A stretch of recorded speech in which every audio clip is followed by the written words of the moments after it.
Hundiif wantiin saba oboon itti fufiinsi bobbarbush inni eegga sababeeffachuun tarkaanfii guggubdu diinaaf lukkeelee diinarra fudhatu zoonilee cufa jabeessee jira. Haalum kanaan irreef gaachanni saba Oromoo oboon zoonii kaabaa godii Walloo Aanaa Jiillee Dhummuugaa iddoo adda Marar jedhamutti kaleessa gadi 28/2024 galgal sa'aatii 10 irra eegalu hangi sa'aatii tokko loluu oboon ergamtoota maafia PP waliin taasiseen afur irraa ajjeesee torbumatu cimaan gaggeesse. Waraanni faashisti PP kanaaf baaragdee faffaca'uun of deebitee humni dabalataa fi iyyachaa turuun barame. Gootichi waraan bilisummaa Oromoo oboon Cibraan Jaalladhi Gammadaa tiksitoo sirnam tokkee tiksuuf yeroo dheeraaf uummata nagaa hiraarsaa ture dhukkee dabalutti fufee jira. Haalum kanaan hagayya 27/2024 Oromiiwwan kibba Oromiyaa Aanaa Zuwaayii Dugdaa magaal Caffee jira keessatti moora isheetti seenuun aleella taasisee loltoota Impaayir Itoophiyaa 11 ajjeesuun 7 madeessee mooricha keessa baqachiisee jira. Lolli oboon bilisummaa sabichaaf taasise cimeetti fufe. Oraa bulaa deebana injifannoon uummata Oromoo. Godillitti shaggaraanaa buna gindee baratiittidhaaf manneen gubaatiin waraan maafia fi nammaachuu jiraattonni himan jaalur gufa diinaa waan qindeeffate qaba. Murni bilchiginnaa uummanni Oromoo eenyummaa ofii isaatti boonee akka hin jiraanneef jibbiinsaa fi qoodiinsa sanyummaa impaayirattii keessatti facaasuun lola guutummaa Oromiyaatti baneen maqaa hawaasichi hin qabneen yakka hidhuu fi ajjeechaa raawwatu jabeessee jira. Haaluma kanaanis godina lixa shaggar aanaa buna ginda baratitti maatiin qabsaa'otaa maqaa ilmaan keessan loltoota wobooti jedhuun waggoota oliif manneen hidhaatti jumlaan guuramuun hiraarfama jabaa keessa akka jiran jiraattotni ONM'tti himan. Namoonni hedduun kutaa haalaan dhiphootti hidhamuun dhukkuboota adda addaaf saaxilamanii kan jiran hogguu ta'u keessattuu yaala fayyaa dhabuun cinatti maallaqa ittiin nyaata bitatan dhabanii kanneen beelaan lubbuun darbaa jiranis akka jiru beekameera. Jiraattota hidhamanii jiran keessaa muraasni maqaan isaanii nu ga'e dargaggoo Asaffaa Gaddafaa ganda Yagoo irraa barattuu Baay'isee Ergee fi Zannaa Ergee obboleewwan lamaan dabalatee namoonni hedduun hiraarfamaa jiraachuun himameera.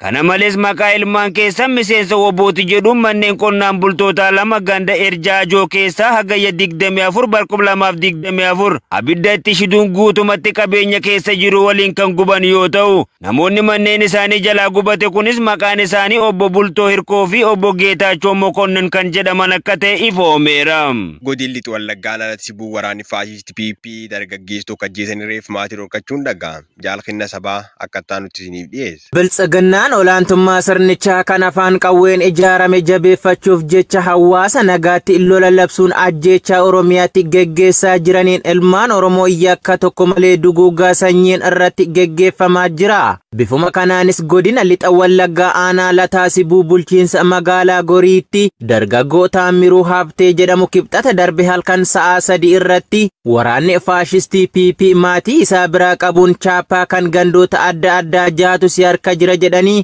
guyyaa tokkoof dararaa ulfaataa irratti taasisaa erga turaniin booda roobii jechuun hagayya 28/2024 irraa saasa itti roobsuun ajjeesanii gatuun beekameera. Dargaggoo Taamiruun bulchiinsa magaalaa Gorii iddoo adda mana barumsa sadarkaa tokkoffaatti kan ajjeefame yoo ta'u yeroo gabaasni kun qindaa'etti reeffi isaa maatiif akka hin laatamne dhoorkachuu jiraattotni bulchiinsa magaalaa Gorii ONM'tti himaniiru.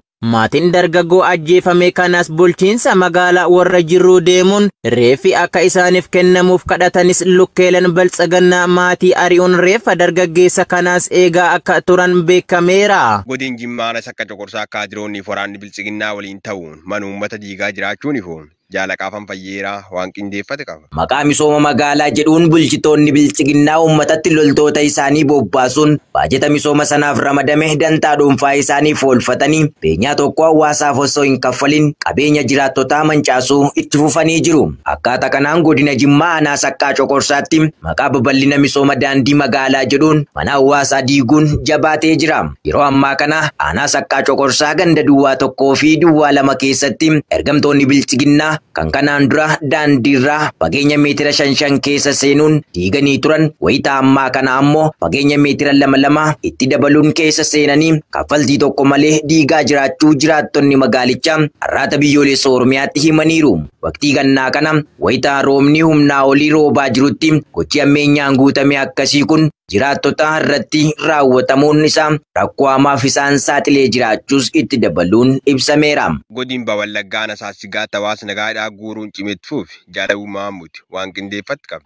Loltoonni impaayiratti goleewwan Oromiyaa gandoota baadiyyaa fi magaalaa cufatti bobba'uun hawaasa nagaa hirmaannaa siyaasaa kamii hin qabne badii tokko malee yakkuun hidhaatti guuruu jabeessanii jiru. Bifuma kanaan godina Baha Wallaggaa aanaa Saasiggaatti hawaasa nagaa hidhuun hammaachuun uummatni yaaddoo keessa jira. Aanaa Saasiggaa gandaa Haroo Folaa jedhamu irraa guyyaa dheengaddaa gaafa hagayya 28 bara 2024 dargaggoota maqaan isaanii Caalaa Biraanuu fi Iyyaasuu Addunyaa jedhaman waraana bilisummaa Oromoo waliin hidhata qabdu jechuun waraanni sirnichaa gandichaa keessa naanna'ee uummata goolaa oolu bakka hojii isaaniitii ukkaamsuun mooraa waraana biltsiginnaa magaalaa Tsiggeetti argamutti hidhanii dararaa jiraachuu maddeen arraata biyyoolessa Oromiyaatti himaniiru. Akka maddeen jedhanitti dargaggoonni kun daandii gubbaatti jimaa daldaluun kan jiraatanii fi siyaasa kam keessaa qooda kan hin qabne ta'uu itti dabaluun dubbataniiru. Godin Bashagaraanota adda addaa keessa waraani faashisti PP hawaasni nagaa dirqamaan qabee gara leenjii waraanaaf fa'uu cimsetti fuuf Jaalimoona Fayyisaa waan qindeeffate qaba. Tibba kana akka guutuu Oromiyaatti waraanni maafiyaa PP umurii teessuma siyaasaa Koloneel Abiyyi Ahmad achi butuuf jecha duula hawaasa nagaa ukkaamsuun gara mooraa leenjii waraanatti dirqamaan fe'uu itti fufanii jiru. Haaluma kanaan Bashagaraana dugdaa fi Haanaa Booraa keessatti waraanni sirnichaa jiraatota dirqamaan qabuun gara leenjii waraanatti erguu jabeessee jira.